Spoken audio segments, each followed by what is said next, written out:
Hello and welcome to the newest edition of the Arts Overlook.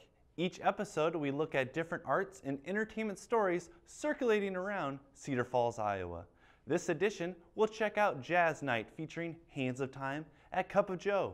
We'll see how the band fight turned out at the Lampost Theater and get an inside look at the latest UNI Gallery of Art exhibit.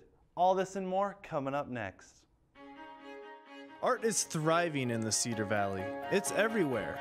But if you don't know where to look, you could miss it. This is your local arts perspective. This is the Arts Overlook.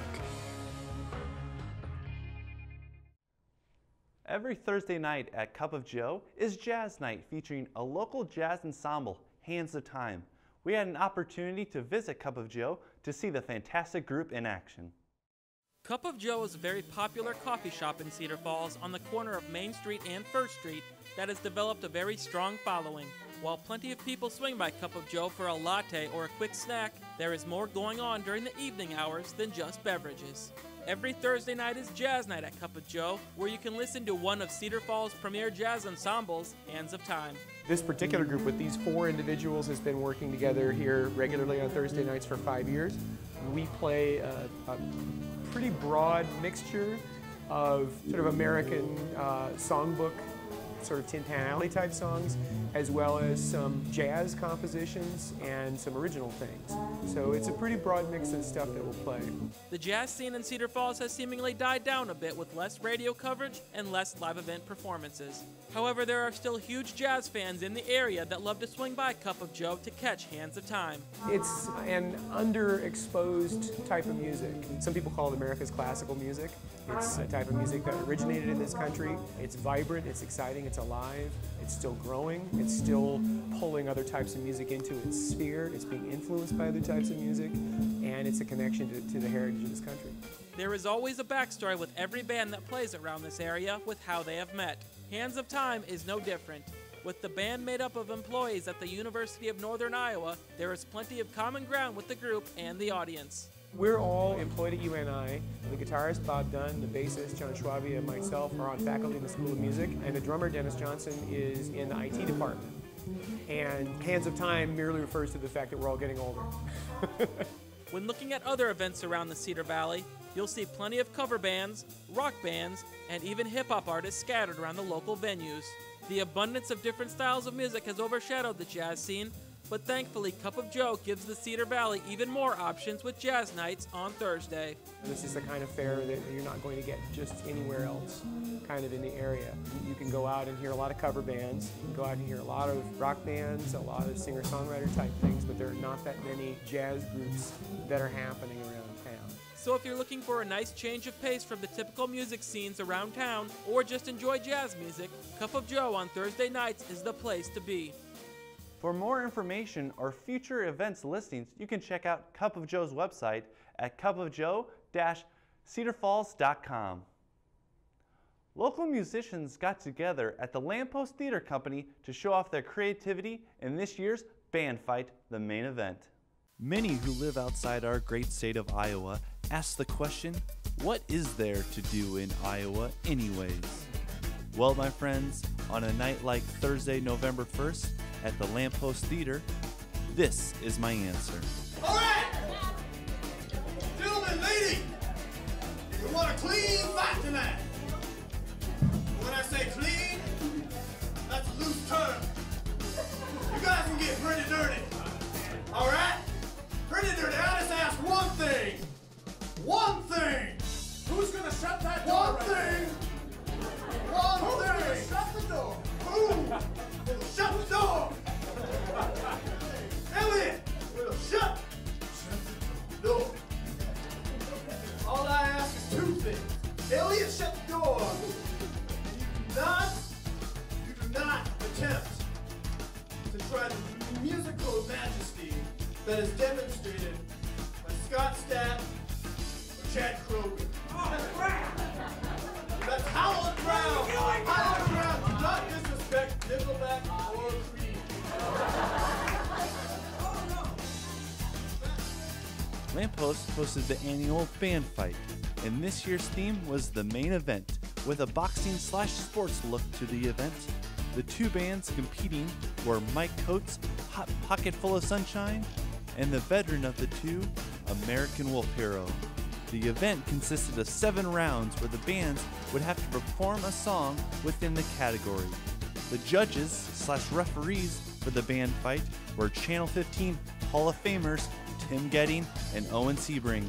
The categories for the 7 rounds were 90s, Millennium Dance Rock, Killer Queen, Hip Hop, Katy Perry vs. Kesha, TV theme songs, and boy band. The bands would then play their favorite cover song within each category. Each musician used their own gifts and talents to rock the room and create some chuckles throughout the audience. In the years of the annual band fight, there has never been a winner.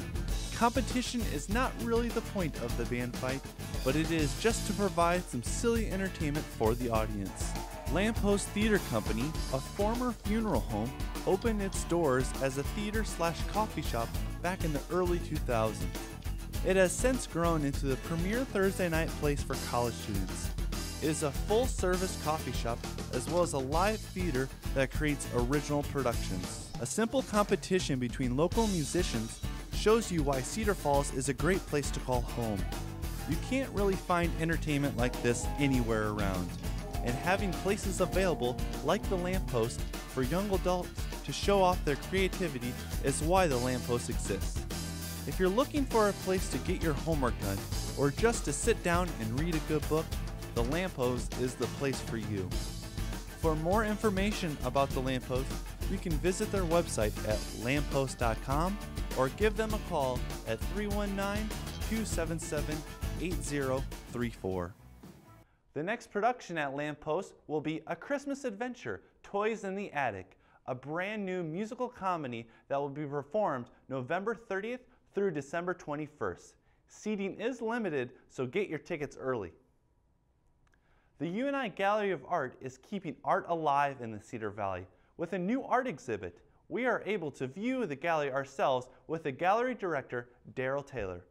The University of Northern Iowa Gallery of Art has a new art exhibit open until November 27th, titled Fritz Hirschberger, Sir Rational Paintings and the Fifth Horseman. Expelled from Germany in 1938, Hirschberger fought in the Polish army against the Nazis, survived a Soviet labor camp, and later fought against Rommel's forces in North Africa. Following the war, Hirschberger began to study art in London and New York, where he began to develop his skills. That skill set led to the rich colored paintings focused on angry evocations of Nazi barbarities that you see at the gallery today. It wasn't until he came to the U.S. after his art studies that he actually started to think about the war, to think about Nazi occupation and the Nazi barbarities in Europe, and started to actually produce work. The studio where he created all the paintings burned down, and he had to recreate all of the paintings from memory. So what you see in the gallery right now are actually recreations of his original paintings. Hirschberger filled his Sir Rational and Fifth Horseman paintings with powerful and iconic imagery. Many of these paintings are paired with text drawn from the works of Sylvia Plath, Alice Rogoff, and the testimonies of Holocaust survivors. This is not just an historical exhibition of sorts. It is a depiction of one person's visceral reaction to what happened in Germany and Poland and Austria and a lot of the major countries in Europe in the middle of the last century. This exhibition is a traveling exhibit, so many different groups had to work together to bring the exhibition to Cedar Falls. Taylor believes that working together with other groups inside and outside the university is a good model to follow and sets an excellent example for the students. This exhibition comes from the University of Minnesota, who organized the show, but it's also here because of several groups on campus, including the UNI Gallery of Art, Faculty Senate, and the UNI Holocaust and Genocide Education Program. All of these groups work together to bring the show here. So I think it's good for students to learn that collaborative effort is a really good thing to pursue. While this exhibition is on the UNI campus, you don't have to be a student to visit the gallery. The UNI Gallery of Art is very unique compared to most art galleries around the nation. Everything that happens at the UNI Gallery of Art is free and open to the public. There's no charge for coming here. Besides me, the entire gallery staff is composed of students. All the gallery guards are students, my assistants are all students, and they all help me with the organization, the installation, and the presentation of all of our exhibitions. So make sure you swing by the UNI Gallery of Art to check out these historic paintings. You can also see the permanent art collection titled Masters at Mid-Century, which will run through December 15th. For more information about the UNI Gallery of Art, you can visit their website at uni.edu/artdept/gallery or give them a call at 319-273-3095. Be sure to check out the exhibit as it is free to the public. Hours of the UNI Gallery of Art are 10 a.m. to 7 p.m. Monday through Thursday, noon to 5 p.m. Friday and Saturday, or you can schedule an appointment to see the latest exhibit. Here at the Arts Overlook, we want to show you the art is everywhere in the Cedar Valley. We brought out our camera to the UNI campus to see what type of art we could find to give you an art montage.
Well, that's all we have for you on this edition of the Arts Overlook. Before we let you go, we'll leave you with our arts calendar. Thank you for watching.